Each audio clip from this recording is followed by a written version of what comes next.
No.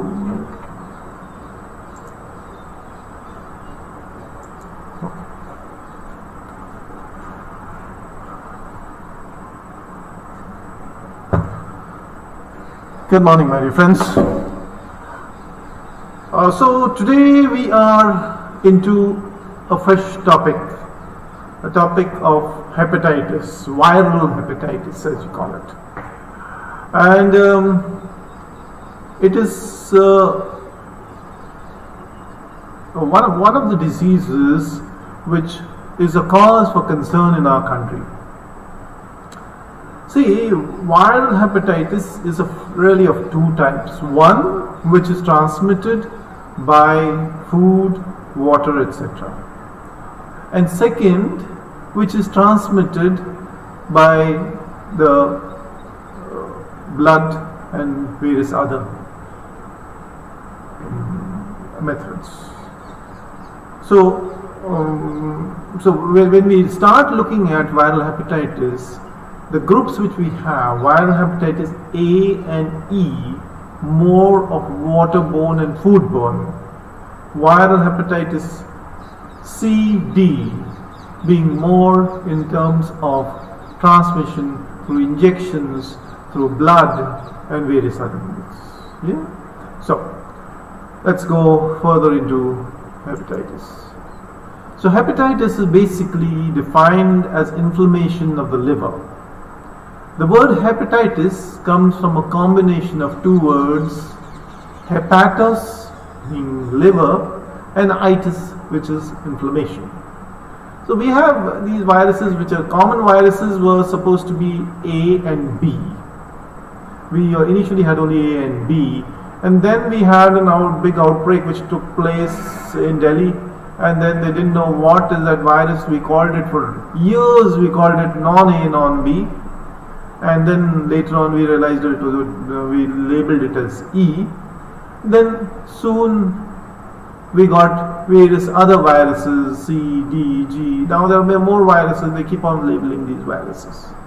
Well, now let us see which are the other things which can cause hepatitis, other infections which can cause hepatitis. One is cytomegalovirus, Epstein-Barr virus, the yellow fever virus, rubella, herpes simplex very rarely, varicella and adeno. These also can cause hepatitis, but mainly in immunocompromised individuals.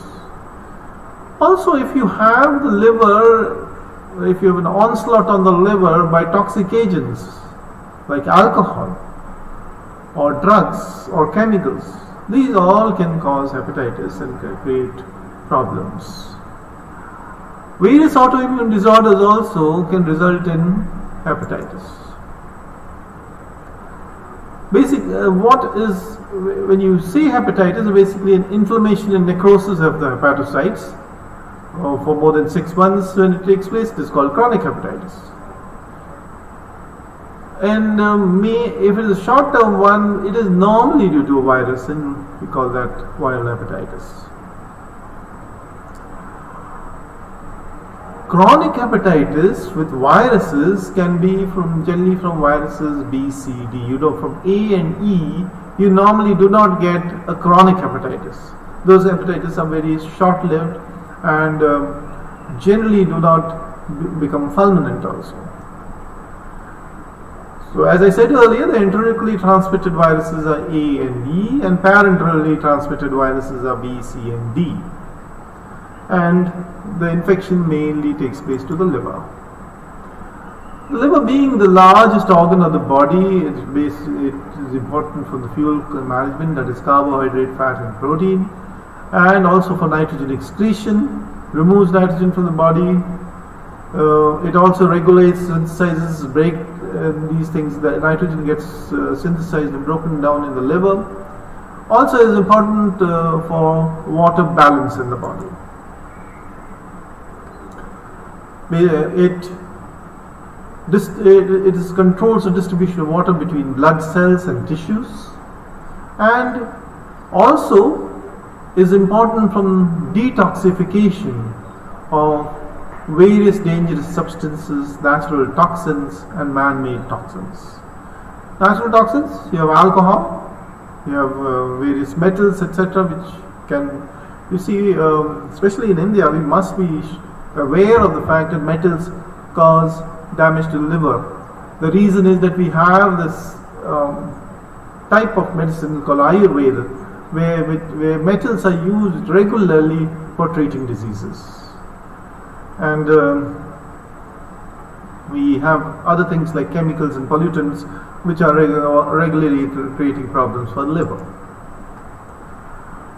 So there are 1.5 million cases of clinical hepatitis per year in the world, and WHO says that 10 to 50 persons per lakh are affected annually. So 1.5 million is a huge number of individuals who get clinical hepatitis. It is common in all countries of the Southeast Asian region. So India, Bangladesh, Bhutan, Nepal, all these, if you take them together, most of the children get affected.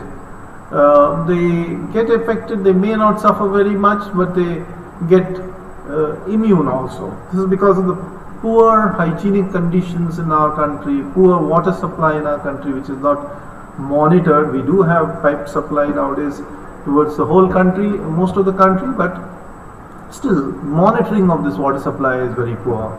So we do have infections being transmitted.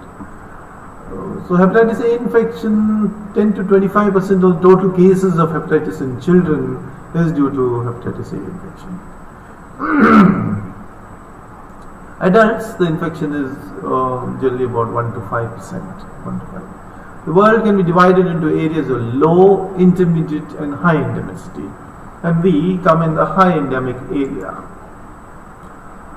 So in low endemic areas, mainly it is the adolescents, the adults who get the disease. In the intermediate endemicity areas, you have the late childhood and early adulthood. And in high endemic areas, you have mainly in childhood. And where are the high endemic areas? As I said, our area is full of it. India, Pakistan, Bangladesh, Nepal, all this area where there's poor hygienic condition and poor water supply conditions which are there. Also African countries, most of Africa has a problem. South and Central America, Sub-Saharan Africa, and the Middle East. Not Middle East like Dubai or something, but yes, Middle East where we have places like Iraq, or for that matter all these countries which are in conflict, they have a problem. So this is a distribution of hepatitis. If you can see the high endemic areas which are marked out in dark green are a large portion of the globe has got the high endemic area. So what's the agent? The agent of hepatitis A is hepatitis A virus. It is enterovirus type 72, picornaviridae family, 27 to 28 nanometer in diameter, icosahedric structure. RNA is 7,500 nucleotide long. Viral membrane is 32 subunits and 4 viral proteins which differ in form and molecular weight. So I will not go into details because you have all studied all this in detail when you're doing microbiology. The antigen of the virus is very stable and there is only one serotype. So whenever there is one serotype, remember that we are capable of making a vaccine for it. I mean, you'll wonder why the vaccine is not so popular. Possibly because of the fact that we do not really require, it's not a very serious disease. It does not, as I said, doesn't cause fulminant hepatitis generally. So we take it a little lightly. Resistance, the virus withstands heating to 60 degrees centigrade for 1 hour. So you require to boil the water. Don't put it at 60 degrees. Formalin is an effective disinfectant. So whenever you're using formalin, you can't use it in water, but otherwise you can use formalin for cleaning surfaces.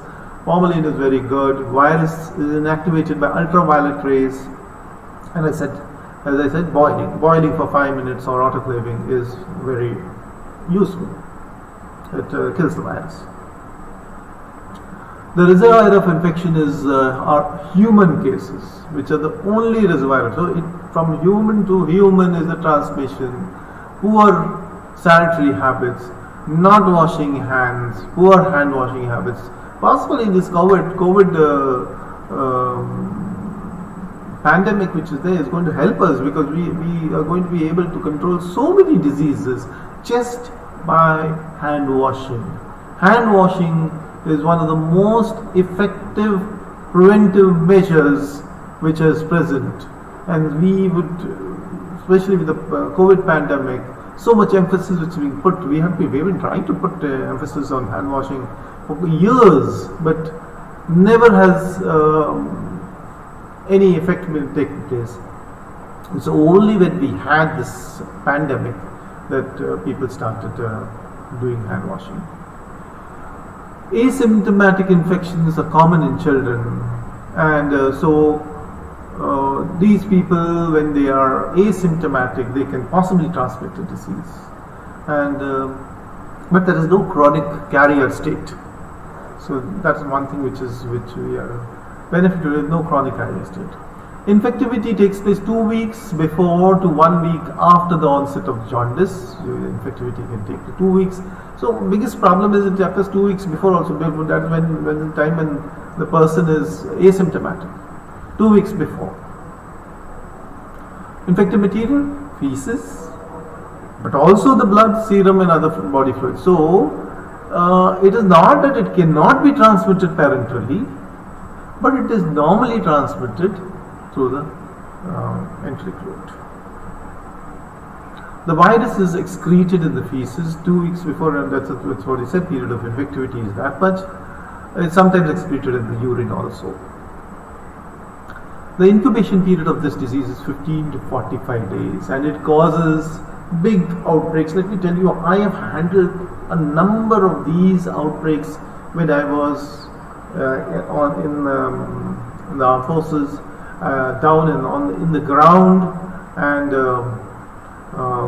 doing my public health work on the ground. Numerous outbreaks which takes place. Basically, a large outbreak is basically because of contamination of some source of food or water. So generally it is water. Generally the contamination takes place because pipelines, water pipelines and sewage pipelines go parallelly. So, and if the standard procedure is to have the water pipeline on top of the sewage pipeline, but by mistake somebody has laid a water pipeline below a sewage pipeline, and the sewage pipeline leaks, and the water pipeline also has some sort of space for this sewage to get into the water pipeline. Infections can be catastrophic. They result in huge problems. And when I talked about investigation of epidemic, I talked about this also, that whenever such an outbreak takes place, you need to do a spot map. And once a spot map, you know exactly where the cluster of cases. Look at the pipeline diagram to this place. Look at the water cycle pipeline diagram and what is the sewage pipeline diagram. And you will be able to identify where the contamination is taking place very easily. Okay. So, most frequent among children, and adults also do get it, but children are most common, more vulnerable. And the clinical severity will increase with age. The children, you see, they have milder disease and they recover much faster. By age of 10 years, it is said that 90% of healthy persons have serological evidence of having already had the infection. This was earlier. Now with sanitation improving, we should find the figures falling. Both sexes are equally susceptible, and immunity after an attack lasts for life. So that's why that's very good. Even if you get an infection and you get a subclinical infection, you still are immune for life. And second attacks are there in 5% of cases. Most people in the endemic areas acquire immunity through subclinical infection. The IgM antibody appears early in the illness and persists for about 90 days. The immunoglobulin appears more slowly, IgG appears more slowly and persists for many years. As a standard. Standard is whenever there is immunity to take place, first you will have IgM coming on. go off rapidly. IgG will come slowly later, but will persist. So this is what we are trying to do even in COVID. We will be trying to get a vaccine which will generate an IgM fast and then an IgG response, which will give long-lasting immunity. Cases can occur throughout the year, but when does it occur more? When there are more chances of contamination. That is when there are monsoons. Monsoons occur. Suppose there is sewage overflow somewhere. That sewage overflow will be taken towards the water pipeline, and then there will be contamination. Poor sanitation, overcrowding favor the spread of infection, and you have a large number of water and foodborne epidemics. Transmitted basically by the fecal-oral route, direct person-to-person contact, contaminated water, food or milk, and can occur also in raw or inadequately cooked shellfish which has been cultivated in sewage. You see, what happens is when you're cultivating shellfish or prawns or various other things which are there, you cultivate them in ponds of water. Now, many times these people don't get enough water, so what they do is they take the sewage water itself and take it for cultivating the shellfish. Why do they do that? They say that possibly these shellfish and the prawns, etc., will proliferate better with sewage water. Unfortunately, this leads to a lot of diseases. What are all diseases? One is Hepatitis A, while A or E, and we've got various other diseases which can be transmitted, whether it is typhoid, whether it is tapeworm infestation. All the diseases which are waterborne can be transmitted by this particular route. Direct infection under conditions of poor sanitation and overcrowding can occur, and this is one of the most important modes of transmission. Parentally, it can occur. I mean, it's not that it cannot occur. Hepatitis A can be found in the bloodstream, so you can, if you have a contaminated needle or you have contaminated blood, you can transmit the disease. Sexual transmission can also take place, and more common in homosexual men because it is causes more trauma. What is the pathogenesis? The hepatitis A virus enters by ingestion into the intestinal infection and then goes into after that it goes into the bloodstream. Viral replication inside the cytoplasm of the hepatocytes takes place. It produces polyprotein that divides into smaller parts and gives rise to viral protein. The new viral particles leave the hepatocytes and are eliminated through the gall into the feces. So after that you get cellular immunity to the invasion. The replication of the virus occurs through cytotoxic T lymphocytes destruction and the destruction of hepatocytes. Clinical features: basically 90% of the people, children mainly, will be asymptomatic, 10% symptomatic. You get a jaundice, you get fever, you get abdominal pain, you have poor appetite, nausea, vomiting, fatigue, dark colored urine, muscle and joint pains, rash, and then liver may be enlarged and tender. Mostly there are no complications, but some cases you might find some complications, but most cases liver heals completely in a month or two, no lasting damage. It doesn't remain chronic, and proportion of symptomatic forms and complications increase with age. Older adults with congestive heart failure or with diabetes or anemia may take longer to recover and may have more serious disease, may have fulminant hepatitis. So this is a slide which shows you again what I was talking about earlier, that IgM is the one which you have. First the virus is found in the feces, so if you have a PCR you can possibly get this PCR test done here, and then later on if you're doing an immunoglobulin test you can get this IgM test for the IgM, and after about 4-5 weeks you have the IgG coming on, and this will remain. So you can later on also check whether you have IgG for viral hepatitis A. So these are the ways of you can check for the virus, either a PCR or you do an immunoglobulin test. So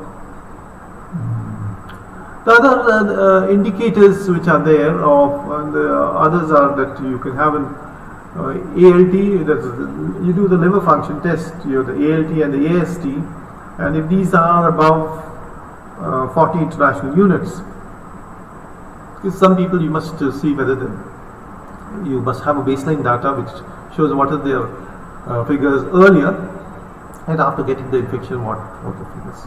Also, because of the stasis which is there in the hepatocytes, you have the bilirubin rising greater than 1.2 milligrams per deciliter, and albumin and prothrombin may also become deranged, because the liver is the one which looks after the degradation of proteins. Can do a liver biopsy to confirm your diagnosis, generally not required. So, when do we get the cerebral bilirubin is got after you get the infection. Within, you may have some prodromal symptoms, but generally nothing, and suddenly you develop a slight fever around the 14th day or so. You have prodromal symptoms of fever and malaise, anorexia, and you have the bilirubin coming up at around the 21st day and lasts till about the 35th day. So that definitely the infection carries on for approximately a month or so. So what about the enzymes? The enzymes start coming on, say about the 14th day or so. You have the IgM coming on and the IgG which is there. So as well as the ALT and AST, somewhere around the 17th or 18th day, you do find an increase starting off, and will remain for quite some time, maybe up to 2 months. There is a specific treatment for hepatitis A. Basically, what you like to give them is rest, bed rest as far as possible, and only 0.2% you can have fulminant hepatitis. So mainstay is prevention, primary prevention. What we want to do is improve the sanitation. So health education, personal hygiene, purification of the community water supplies by flocculation, filtration, chlorination. Nothing is available to do a boiling of the water before drinking. Specific protection, you have vaccine, not very popular because of the fact that it's a mild illness. And also if you have the infection, then you can have immunoglobulins. Again, it's not very popular because we don't consider it to be a serious illness. Who should really take the vaccine? Vaccines, persons who are 1 year old, traveling to or working in countries with high or intermediate prevalence of hepatitis A is what is recommended by CDC. In our country, we don't recommend it. Children or adults living in countries where routine vaccination has been recommended, you must check out which countries, when you're coming in, they would like you to take one hepatitis A, and please take it. Men having sex with men, yes, you do have more cases of trauma, and that is the one which results in the viral hepatitis A transmission. IV drug users, as I said, it is transmitted intrally as well as parenterally. So IV drug users are also people who may be wanting to take the vaccine. But how many vaccines are they going to take? Because they're prone to so many other things. Person with chronic liver disease, he may be the one who you would like to give vaccine to. Hepatitis A vaccine is not given for children under 1 year of age.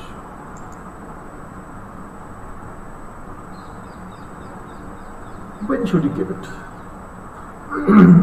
We have two types of vaccines. One is an inactivated vaccine, and another is a live vaccine. So we'll talk about the inactivated one, which is more common.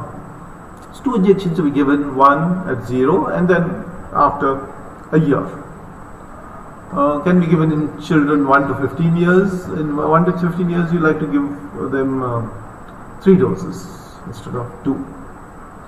While the live attenuated vaccine is given subcutaneously and given only 1 dose. Passive immunity, gamma globulin can be given, as I said, but not generally given because of the fact that it's a mild illness. Anyone who has had a severe allergic reaction or previous dose of vitamin A reaction or hepatitis A vaccine, or who had severe allergic reaction to any vaccine component, moderately or severely ill individuals or pregnant women, we would not like to give this vaccine.